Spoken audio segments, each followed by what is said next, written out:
नमस्कार विद्यार्थी मित्रांनो, गव्हर्नमेंट जॉब अपडेट या यूट्यूब चॅनलवर आपले खूप खूप स्वागत आहे. आता लवकरच आपल्या महाराष्ट्रामध्ये पोलीस भरती डिक्लेअर झालेली आहे. डिक्लेअर म्हणजे आपण एक प्रस्ताव दिलेला आहे, जे हिवाळी अधिवेशन झालं त्याच्यामध्ये मुख्यमंत्री साहेबांनी आपले 13,560 पदांची जी काही भरती आहे त्याच्याबद्दल प्रस्ताव मांडलेला आहे. ऑलरेडी म्हणजे लवकरच आपल्या महाराष्ट्रामध्ये ही भरती सुरू होण्याची शक्यता जास्तीत जास्त आहे. तर आजचा जो व्हिडिओ आहे तो या टॉपिकवरती आहे की जे महिला आहेत किंवा ज्या काही स्त्रिया आहेत, ज्या मुली त्यांना पोलीस भरती कशी करता येते किंवा मित्रांनो त्यासाठी ज्या विवाहित महिला आहेत त्यांच्यासाठी कोणते कोणते वेगळे डॉक्युमेंट लागतात याच्याबद्दल हा सविस्तर व्हिडिओ आहे. तर त्यासाठी व्हिडिओ शेवटपर्यंत नक्की बघा आणि व्हिडिओ आवडल्यास तर आपल्या चॅनलला लाईक, शेअर, सबस्क्राईब नक्की करा. तर मित्रांनो, पोलीस भरती जरचा विचार केला तर याच्यामध्ये तुम्हाला काय असणार आहे, तर फिजिकल असणार आहे, त्यानंतर तुमची लेखी असणार आहे, त्यानंतर तुमचं मेडिकल असणार आहे, नंतर डॉक्युमेंटेशन. या सगळ्या गोष्टी तुम्ही जर पार करतात तर या गोष्टी पार केल्यानंतर तुम्हाला एक ट्रेनिंगला जावं लागतं आणि ट्रेनिंग झाल्यानंतर मी एक पोलीस म्हणून संबोधले जाते. हे सगळ्यांना प्रत्येकी माहितीच आहे. तर मुलींसाठी विवाहित असू द्या किंवा अविवाहित असू द्या, जर आपण पात्रता पाहिली तर मित्रांनो, तर तुमचं वय जे आहे ते 18 ते 28 असणं ओपन कॅटेगरीसाठी आहे आणि कास्टमध्ये जर असाल तर तुमचं 18 ते 33 वर्ष वय असणं इथे गरजेचं आहे.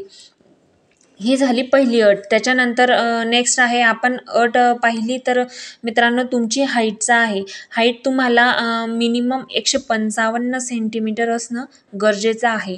बाकी तुमची जर हाईट कितीही असली त्यामध्ये कोणतेही बंधन नाही आहे. फक्त 155 सेंटीमीटरपेक्षा जास्त असणं इथं गरजेचं आहे. वजनाचा जर विचार केला तर मित्रांनो, वजन बऱ्यापैकी मुलींमध्ये कधी कधी कमी भरतं.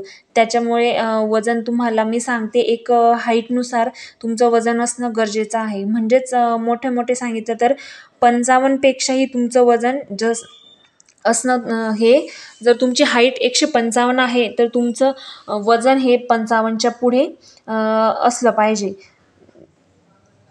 तर बघा, जेवढी तुमची हाईट त्याचे शेवटचे 2 आकडे आहेत तेवढी तुमचं वजन असणं हे आपण एक धरून चाललो आहे. हे झालं. त्याच्यानंतर त्यानंतर मेडिकल नॉर्मलच असतं. मेडिकलबद्दल वेगळे व्हिडिओ येतीलच. डॉक्युमेंटचा जर विचार केला तर आता पोलीस भरतीमध्ये सगळ्यात महत्त्वाचा पार्ट असेल तर आपला लेखी असेल. जसं आपलं फिजिकल असेल, आपलं मेडिकल असेल, त्याचनुसार डॉक्युमेंटसुद्धा खूप महत्त्वाचा पार्ट येतो. कारण की सगळ्या गोष्टी आपल्या परफेक्ट जरी असल्या तरी कुठेतरी आपला एखादं डॉक्युमेंट राहतं आणि तिथेच आपली पोलीस भरती थांबली जाते. याच्यामध्ये डॉक्युमेंटचा विचार केला तर सगळ्यात पहिले तुमचं म्हणजे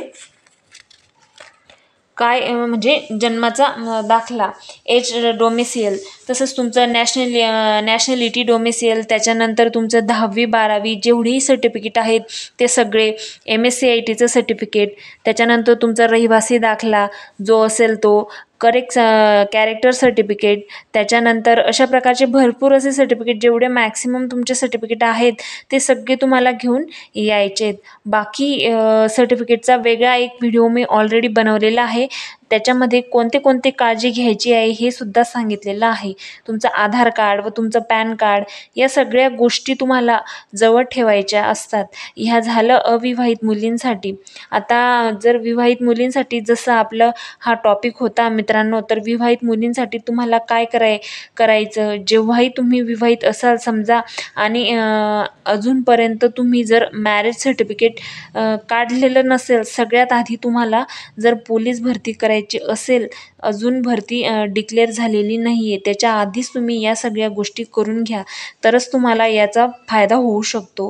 तुम्हाला मॅरेज सर्टिफिकेट काढायचं बऱ्यापैकी काढायचंच आहे.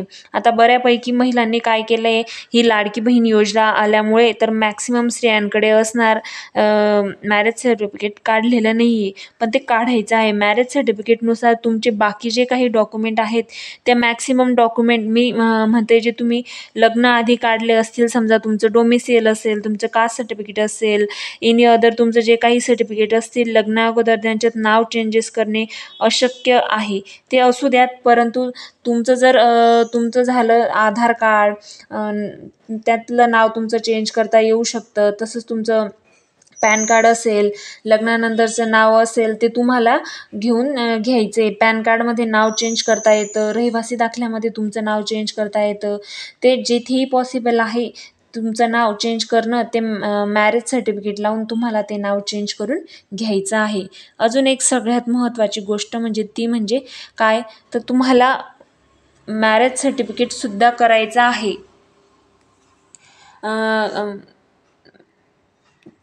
कारण ते तुम्हाला कारण म्हणजे या दोन गोष्टी वेगवेगळ्या आहेत. तुम्हाला जर नाव बदल जो आहे तो तुम्हाला गॅजेटनुसार करावं लागतं.